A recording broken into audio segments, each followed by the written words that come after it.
Varicose veins తో బాధపడుతున్నారా? భారతదేశంలోనే బెస్ట్ ట్రీట్మెంట్ అందించే ఏకైక హాస్పిటల్ ఏవిస్. నమస్తే రమగారు. నమస్తే చేయ. రమగారు, మంచి చందమామ కథ చెప్పుకుందామా? కొంతమందికి అదిరిపాటు ఉంటుంది, నేల మీద ఆగలేంతనం. అసలు ఆగరు రమగారు. పెనం మీద గింజ పేలగింజలాగా పేలిపోతూ ఉంటారు. ఏమిటో ప్రతిదానికి పేలిపోతారు. నాకేం తక్కువ అనుకుంటారు, నేను అందరికంటే ఎక్కువ అని భావిస్తారు, ఎక్కువగా ఉండాలని కోరుకుంటారు. ఇలాంటి ఒక రాజకుమార్తె కథ బాగుంది. కళింగ రాజకుమార్తె మైనావతి మహాందగత్తెట. ఆ పిల్లకి ముందు చిన్నప్పటి నుంచి నువ్వు సూపర్ సూపర్ సూపర్ అనే మాట విని విని విని విని ఎక్కిపోయి ఉందన్నమాట. నేను సూపర్ అని ఫీల్ అయిపోతుంది. సూపరే అయితే మాత్రం, సూపర్ అయితే మాత్రం ఏమిటి, అదే కదా ఏమిటి. నేను అదే అనుకుంటా. చాలా మందిని చూస్తాను నేను, ఒక ఆగలేదని నేను సూపర్ అనుకుంటావు, బాగుంది, అయితే ఏమైపోతావు ఏమిటి? నీకేం అందరిలాగానే నీకు 2 కాళ్ళే ఉంటాయి, 2 చేతులే ఉంటాయి, నువ్వు కొన్నాళ్లే ఉంటావు ఇక్కడ. కరెక్ట్, అవునా కాదా? మీరున్నారే, మీరే అయితే ఏమిటి నీ సూపర్? నీకే ఉంటుంది. కట్ చేసి స్టేటస్ పెట్టుకోవాలి. ఎంత సూపర్ వాళ్ళైనా అమ్మ నీ సూపర్ థింగ్, మొగైనా ఆడైనా, గొప్పవాడు కానీ మామూలు వాడు కానీ, ప్రతిదానికి ఒక సమయం అంటూ ఉంటుంది, అన్ని చోట్ల ఉండదు. నీ సూపర్ థింగ్ని గుర్తించనివి, లెక్క పెట్టనివి, అది అసలు అవసరమే లేనివి ప్రపంచంలో నీ జీవితంలోనే బోల్డని ఉంటాయి. ఎందుకు సూపర్ అనుకోవాలి? ఒక తాత్కాలికమైంది. ఇప్పుడు నేను భలే బాగున్నారు మీరు ఇవాళ అంటే ఓకే, నేను ఎప్పుడు బాగుంటాను అంటే మహాసౌందర్యంతో బాధపడుతుంటారు కొంతమంది, అదో బాధ. అక్కడి నుంచి తమ తెలివితేటలు, తమ ప్రజ్ఞాపాఠవాల పట్ల ప్రతి వాడికి తాడిని మించిన వాడు, దాన్ని తలకెత్తేవాడు, దాన్ని తలదన్నేవాడు ఎప్పుడూ ఉంటాడు. పైగా ఈ తాడెక్కటము, తాడిని తలదన్నటము అన్ని చోట్ల ఉపయోగపడవు. ఎందుకు వచ్చింది? నేల మీద కాళ్ళు పెట్టుకుని ఉండకూడదు హాయిగా? బాగా ఎప్పటికీ ఉంటాయి ఆ కాళ్ళలా అని. నేల నిన్నెప్పుడు మోసం చేయదమ్మా. అవును, నువ్వు నిలబడ్డ నేల నిన్నెప్పుడు ఇబ్బంది పెట్టదు, హాయిగా నుంచోనిస్తుంది. నువ్వు నేల విడిచి సాము చేస్తే ఏమిటో అవుతుంది. నాకు అలాంటి వాళ్ళని చూస్తే చాలా విచిత్రంగా ఉంటుంది. ఏమిటి, ఎందుకు ఇంత బాధపడతారు వీళ్ళు, హైరాన్ ఎందుకు అనిపిస్తుంది. చేసేస్తారు, ఏముండదు అక్కడ. ఇంతకీ ఇంకోళ్ళు వస్తారు వీళ్ళని మించిన వాళ్ళు, అంతే అంతే. కళింగ రాజకుమార్తె ఈ మైనావతికి మహాసౌందర్యంతో బాధపడేది, మహా అదిరిపాటు, ఎవరిని లక్ష్య పెట్టేది కాదు, దురుసుగా ఏదో ఒకటి అనేసేది. ఏం బాగుండలేదు, ఏం బాగుంది అలా మాట్లాడేది. సరే పిల్ల పెద్దదైంది, అమ్మాయికి పెళ్లి కొడుకుని చూద్దామనుకున్నారు. దేశాల నుంచి పటాలు తెప్పించారు.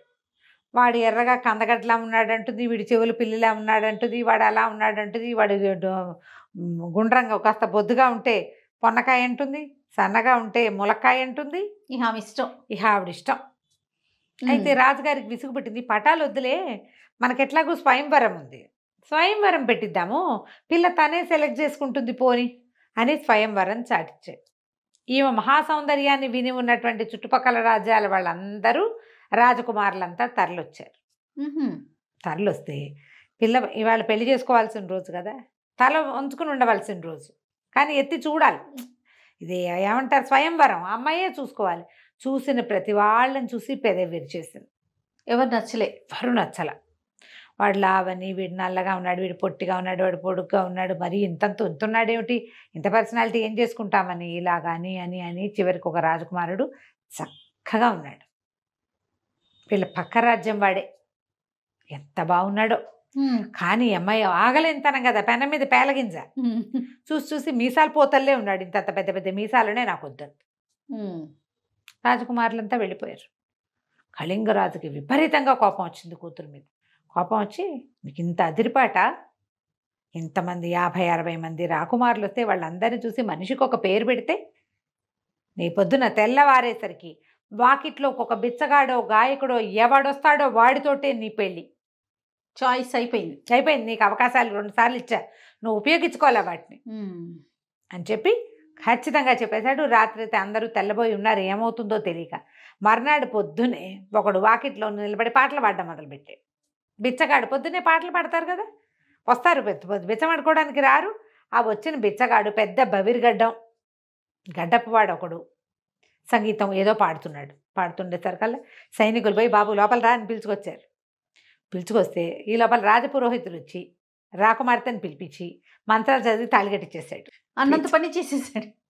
బిచ్చగాడితోటి పెళ్ళి అయిపోయింది. గడ్డం బిచ్చగాడు విత్ పాటలు వాడితోటి పెళ్లి చేసేశారు. ఎవరు వస్తే వాళ్ళతో చేస్తానని చెప్పే కదా, నీకు స్వయంవరం ఇచ్చా, ఫోటోలు చూపించా, నువ్వు ఒప్పుకోవాలా, స్వయంవరం చేయించా, నువ్వు ఒప్పుకోవాలా, ఇక మూడోది నీకు ఇంకా ఛాయిస్ లేదు, నేనేం చేస్తే ఆ పెళ్ళి నువ్వు చేసుకోవాల్సింది. చేసేసారు.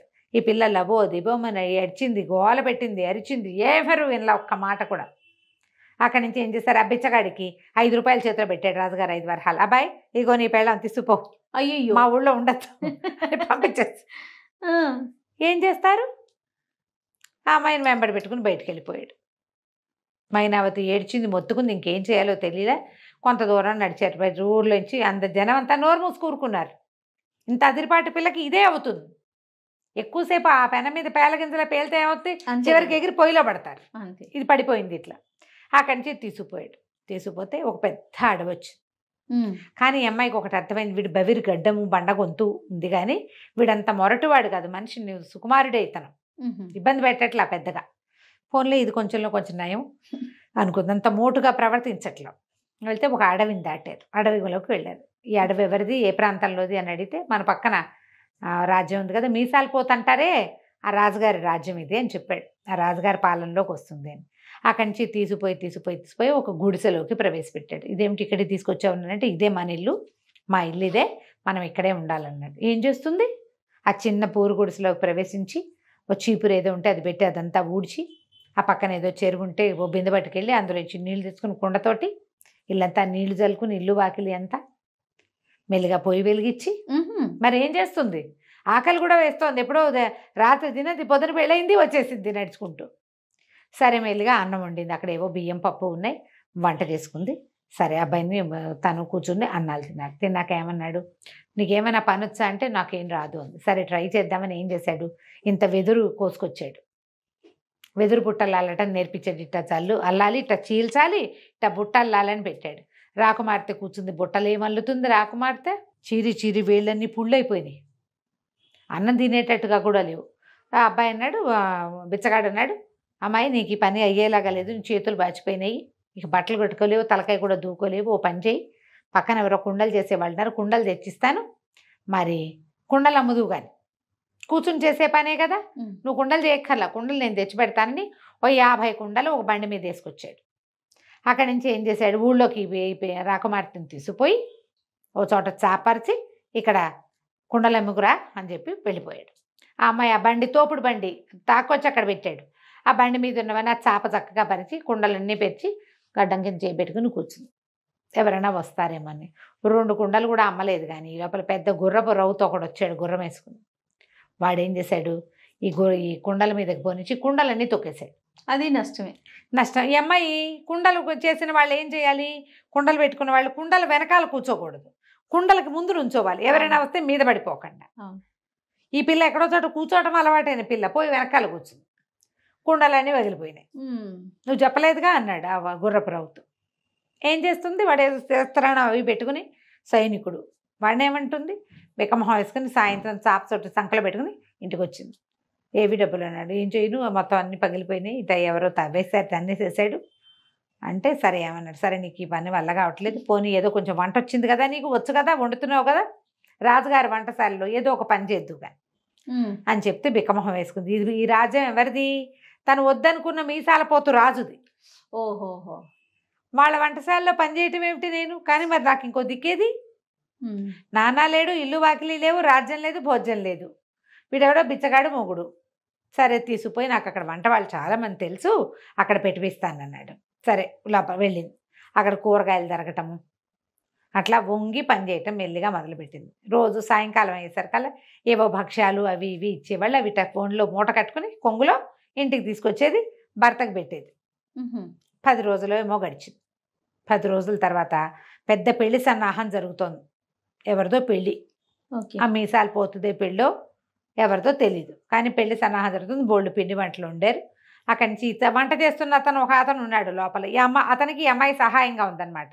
ఏమన్నాడు, సరే సాయంకాలం అయ్యేసరికల్లా ఈ అమ్మాయి పిండి వంటలన్నీ మూట కట్టుకుంది, కొంగులో పెట్టుకుంది, వెళ్ళొస్తారంటే ఏమన్నాడు, మరి పెళ్ళి కదా, బోళ్ళు దీపాలు అవి పెడతారు, ఎంత బాగుంటుందో.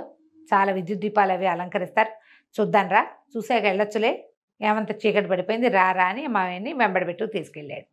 ఓ సభా మండపం, బోళ్ళని చిత్ర విచిత్రాలు లేని దీపాలు అవి వెళ్ళాడేశారు. లోపల నుంచి గానా కచేరీ వినపడుతుంది, సంగీతాలు అవి వినిపిస్తున్నాయి. సరే, ఈ అబ్బాయి, ఈ వంట అతను, ఈ పిల్ల, ఈ రాకుమార్తె మైనావతి వంగిట చూస్తున్నారు. చూస్తుండేసరికి ఆ లోపల కూర్చున్న ఆ మీసాల పోతు రాజుగారు, ఎవరైతే అక్కడ తొంగి చూస్తుంది ఇట్రాండి అని పిలిచారు. పిలిచేసరికల్లా ఏం చేయాలి, బిక్కమొహం వేసుకుంది. ఒట్టిగా చూస్తే ఎట్లా, నాట్యం చేసి వెళ్ళమనండి అన్నాడు. రాకుమార్తెకి నాట్యం వచ్చు. అక్కడి నుంచి ఏం చేసింది, వాళ్ళు ఏదో సంగీత కచేరీ చేస్తుంటే మెల్లిగా వెళ్ళమన్నారు. వంట ఆయన అన్నాడు, వెళ్ళవమ్మా వెళ్ళు, లేకపోతే ఏం శిక్షలు పడతాయి ఏమిటో, ఆయనదే పెళ్ళో ఏమిటో ఇది, వెళ్ళమ్మా అన్నాడు. సరే, కొంగు దొప్పుకునుందిగా స్వీట్లు పెట్టుకుంది. అవును, అక్కడికి వెళ్ళి నాట్యం చేయటం మొదలుపెట్టింది. చూస్తున్నారు అందరు, బాగా చేస్తుంది, చక్కగా నాట్యం చేస్తుంది. వాళ్ళు ఎవరు గుర్తుపట్టలేదండి. నాట్యం చేస్తే ఎవరికి తెలుసు, రాకుమార్తె నాట్యం చేసింది. ఈ లోపల ఏమైంది, ఆ నాట్యంలో భాగంగా గిర్రుని తిరిగేసరికి ఈ కొంగంతా ఊడిపోయి ఆ మొత్తం స్వీట్లన్నీ కింద పడ్డాయి. పడంగా నా పిల్ల పిచ్చిగా అవమానపడిపోయింది. రాకుమార్తె కదా, ఏదో ఇంకా కష్టపడితోంది, ఏం చేస్తుంది, అంత అదిరిపడకుండా ఉండాల్సిందని తెలిసింది. బయటికి పరిగెత్తుకుంటూ వచ్చేసరికి వెనకాల నుంచి వచ్చి ఆ మీసాల పోతు గట్టిగా పట్టుకున్నాడు అమ్మాయిని. పట్టుకుని, ఎక్కడికి వెళ్ళిపోతున్నావు, తెల్లవారితే మన పెళ్ళి, ఇక్కడే ఉండు అనేసరికి అమ్మాయిని నిర్ఘాంతపోయింది. అయ్యో, మీరు ఎవరు అనుకుంటున్నారో, కాదండి, నా పెళ్ళైపోయింది, నేను నా భర్తతోటే ఉన్నాను 10 రోజుల నుంచి, స్వయంవరమైన మర్నాడే నా పెళ్ళయింది, నన్ను వదిలిపెట్టండి, మా ఆయన నా కోసం వెయిట్ చేస్తుంటాడు, వెళ్ళిపోతానండి అనేసరికల్లా పక్కపక్కన బెడ్, నువ్వు నన్ను గుర్తించలేదు, గొంతు మార్చేసరికల్లా, నేను పెళ్లి చేసుకున్న గడ్డం వాడిని నేనే, గుర్రపు రౌతుని కూడా నేనే, నీ కుండలని పగలగొట్టిన వాడిని, నీకు అంత అదిరిపాటుగా ఉన్నావు నువ్వని అది తగ్గించడానికి మీ నాన్నగారితో మాట్లాడి పొద్దున్నే వచ్చి నేను పెళ్లి చేసుకున్నాను. అక్కడ ఏదో ఓం ఓం అని పెళ్లి చేశారు, ఇక్కడ రాజుకు తగిన పెళ్ళి అవుతుంది, రారా నువ్వు తగ్గేవు, అదే కావాలి నాకని చెప్పి ఆ అమ్మాయిని అంతఃపురంలోకి తీసుకెళ్ళాడు. బోళ్ళంతమంది చెలికత్తులు వాళ్ళు ఉన్నారు, చక్కగా స్నానం చేసి అలంకారం చేశారు. తర్వాత ఎంతకాలమో ఆ రాజ్యానికి మహారాణిగా చాలా మంచి పేరు తెచ్చుకుందట మైనావతి. అదిరిపాటు ప్రవర్తన మంచిది కాదు. అంతే. కథ కంచికి మనం ఇంటికి. నమస్తే రమ్మగారు. నమస్తే జయ.